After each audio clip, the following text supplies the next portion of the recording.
পর্যটকদের রাজধানী কক্সবাজার থেকে মাত্র ১৪ কিলোমিটার অদূরে অবস্থিত বর্তমানের হিউজ হাইপে থাকা one of the most beautiful place এই লাল কাঁকড়ার বিচ।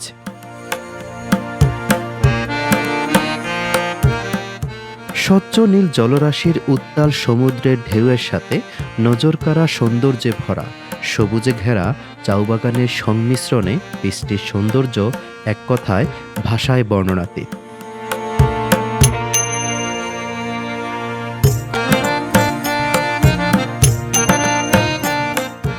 দৃষ্টিনন্দন মেরিন ড্রাইভের যে পাশেই এই লাল কাঁকড়ার বিচের বিশালতা, ঠিক তার বিপরীতেই সুবিশাল কাটা পাহাড়। সব মিলিয়ে এইখানে এসে চোখ যেদিকে তাকাবে সেদিকেই প্রকৃতির মায়াঘেরা সৌন্দর্যের প্রেমে হাবুডুবু খাবে। আমাদের আজকের এই ভিডিওতে আপনি জানতে পারবেন কিভাবে সহজে এইখানে পৌঁছাবেন, কোথায় থাকবেন, আর ভ্রমণকে আরও উপভোগ্য করতে প্রয়োজনীয় গুরুত্বপূর্ণ সকল টিপস। চলুন ঘুরে আসি প্রকৃতির এই অসাধারণ সৌন্দর্যের মাঝে।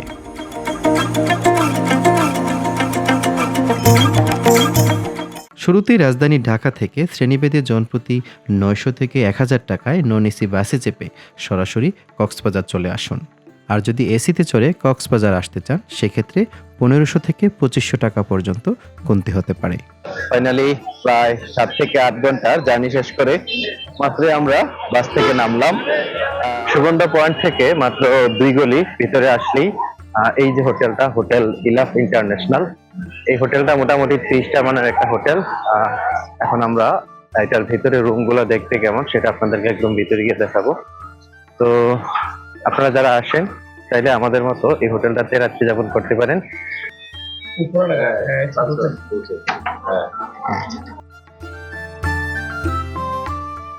এই হচ্ছে আমাদের রুম।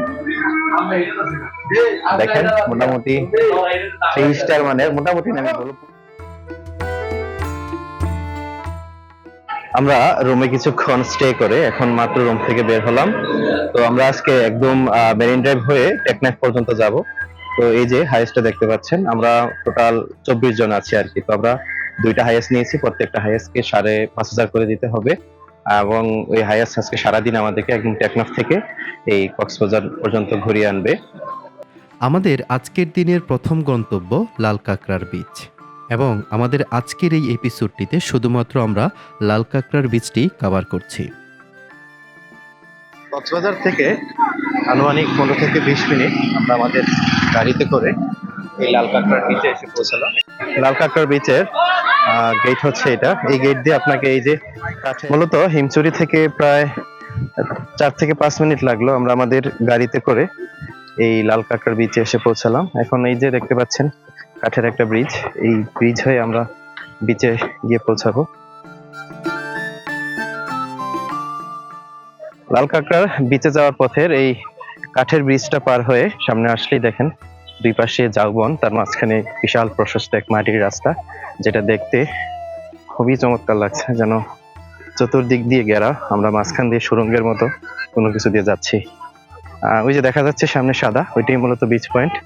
এইটুকু পথ আমাদেরকে পায়ে হেঁটে সামনে যেতে হচ্ছে। এখানে একটা বিষয় দেখা যাচ্ছে, যেখানে ঝাউবনে প্রবেশ নিষেধ লেখা আছে। আর আরেকটা বিষয় হচ্ছে, কেউ চাইলে এই লাল কাঁকড়ার বিচ পয়েন্ট থেকে প্যারাসেলিং করতে পারবেন। এখানে সামনে যে গেট দেখালাম ওই গেটে টিকিট কাউন্টার ছিল, এখানে টিকিট কেটে সামনে ভিতরে গিয়ে চাইলে প্যারাসেলিং করা যায়।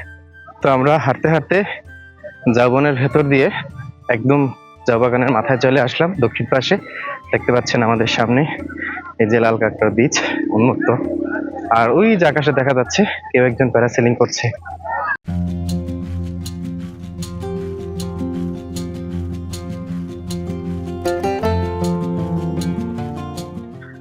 এই লাল কাঁকড়ার বিচের স্পেশালিটি হচ্ছে যে এখানে আসলে জোয়ার ভাটার সময় প্রচুর লাল কাঁকড়া দেখা যায়। তো ভাগ্য ভালো হইলে যদি কেউ ভালো করে খোঁজ করে এই লাল কাঁকড়াগুলো দেখে থাকে, এবং সেগুলো খুবই চমৎকার লাগে। আর এগুলো মানুষ দেখলেই গর্তে লুকিয়ে যায়। তো জানি না এখন জোয়ার ভাটা আছে কিনা, বা এই সময় কিনা, বা আমরা লাল কাঁকড়া দেখবো কিনা। দেখছি, শুনে যাচ্ছি। দেখেন সমুদ্রের সেই বিশালতা, চমৎকার, খুবই চমৎকার, অত্যন্ত চমৎকার। দেখেন ঢেউগুলো জাস্ট অসাধারণ অসাধারণ। কেউ একজন বালি দিয়ে পিরামিড বানাচ্ছে, এই যে দেখছেন। কি ভাই এটা কি কি বানাচ্ছেন? পিরামিড? হ্যাঁ, কতক্ষণ টিকবে? এই যে পানি আসতেছে পানি আসতেছে, পানি একদম দিয়ে দিল রে, একদম পাগল করা বাতাস।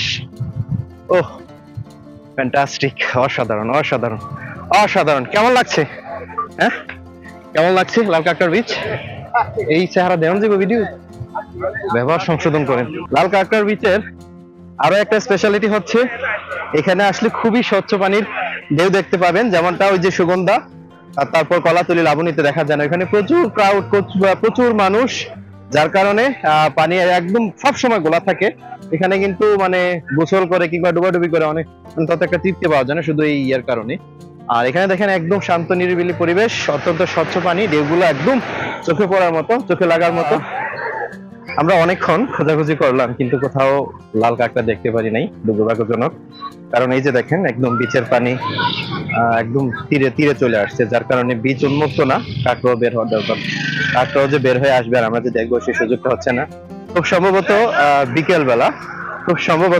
বিকেল বেলা যখন বাটাতে পানি নেমে যায় তখন বীজ উন্মুক্ত হয়, আর ওই সময়টাতে কাঁকড়াগুলো গর্ত থেকে বের হয়ে আসে, একদম অ্যাভেলেবেল লাল কাঁকড়া চোখে পড়ে।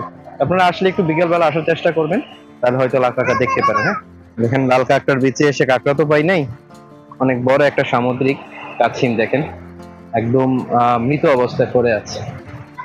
আমরা আজকে সারাদিন অনেকগুলো স্পট কভার করব, তার সময় লস করতে চাচ্ছি না। এখন আবার চলে যাচ্ছি ব্যাক করে গাড়িতে করে। এখন আমরা আবার নেক্সট আমাদের যে ডেস্টিনেশন। আমাদের আজকের এই এপিসোডটি আমরা এখানেই শেষ করছি। পরবর্তী এপিসোড দেখার আমন্ত্রণ জানিয়ে এখানেই বিদায় নিচ্ছি। ভালো থাকেন, সুস্থ থাকেন, আল্লাহ হাফেজ।